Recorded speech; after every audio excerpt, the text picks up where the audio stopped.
Hello friends, this is Kailash Chandra, Volume 2, transcription number 37 at the speed of 90 words per minute. 3, 2, 1, start. Madam Deputy Chairman, I rise to participate in this discussion not with a view to ventilate particular grievances or to secure concessions and relief in the taxation measures.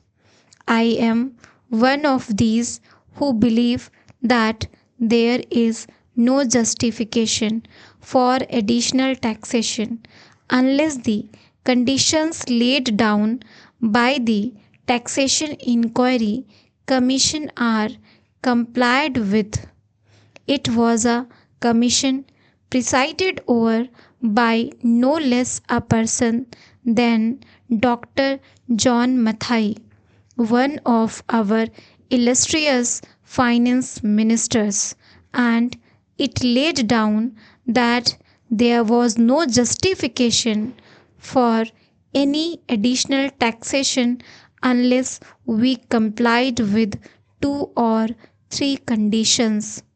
One condition was that whatever tax was realized was being properly spent, that there was no wastage or superfluous expenditure being incurred. The Commission had pointed out that out of every rupee that was being raised by the government, 60 paise were being spent on administration and about 20 paise were being spent on social services including education etc. and the balance for other things.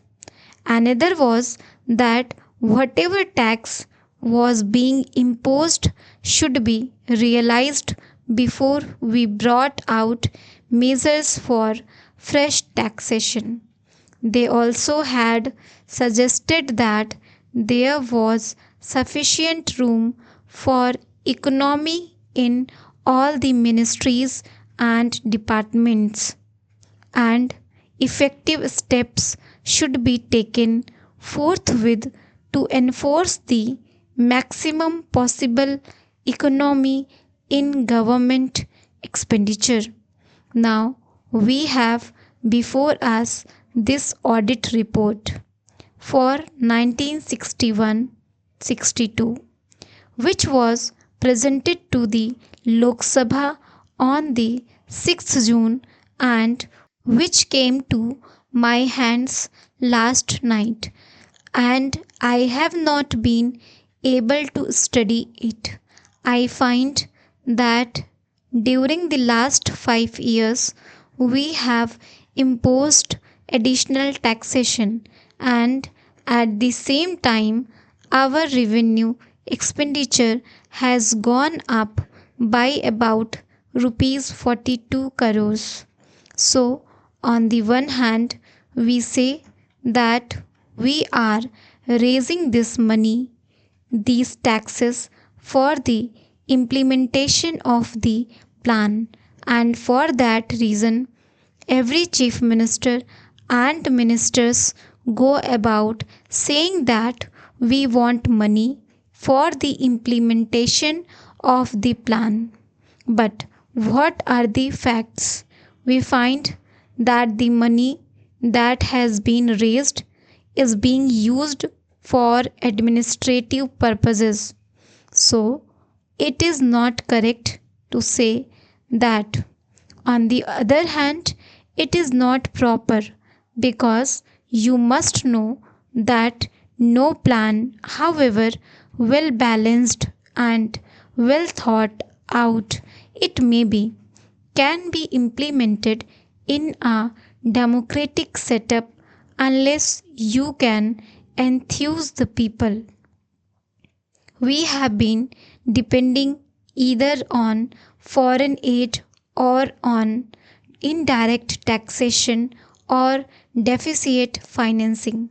And more than once, I have pointed out that these measures will not help to enthuse the people, and unless the people are enthused, we will not have any successful results so far as planning is concerned.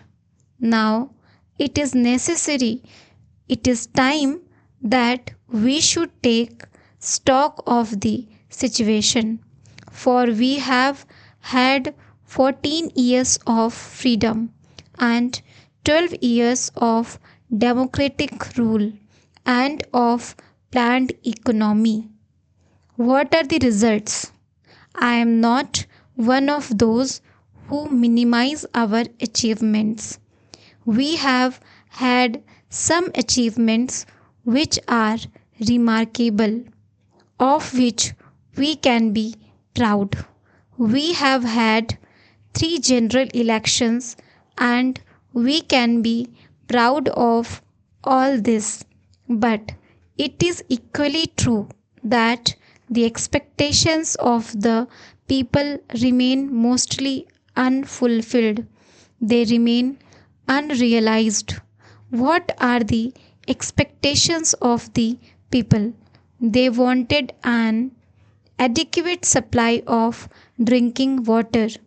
They wanted a little more wholesome food in their stomachs, a little more cloth on their bodies, a stronger roof over their heads, freedom from the clutches of the corrupt officials and the grabbing intermediaries, and speedier justice. But what have we done? Have we been able to satisfy those expectations? I can say no.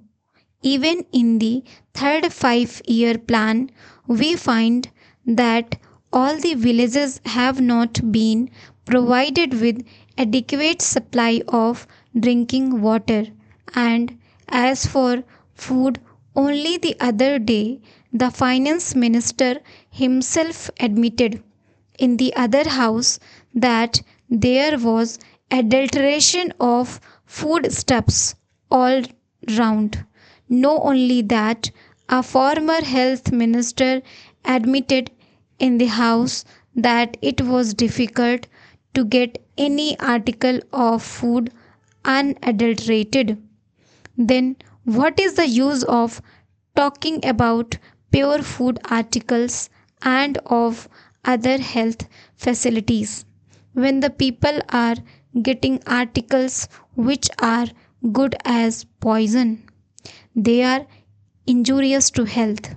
The other day, the finance minister is reported to have said that the taxation proposals did not affect the common man because he needed only coarse cloth and ordinary food. During the last 5 years, we have raised rupees 424 crores more, including the taxation measures. This year, the increase in revenue will be about 75%.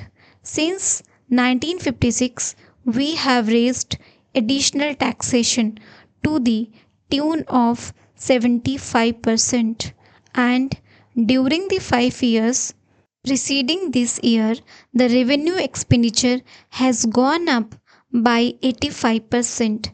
I would like to know how much of this amount has gone towards developmental expenditure and towards social services. Full stop. Thank you.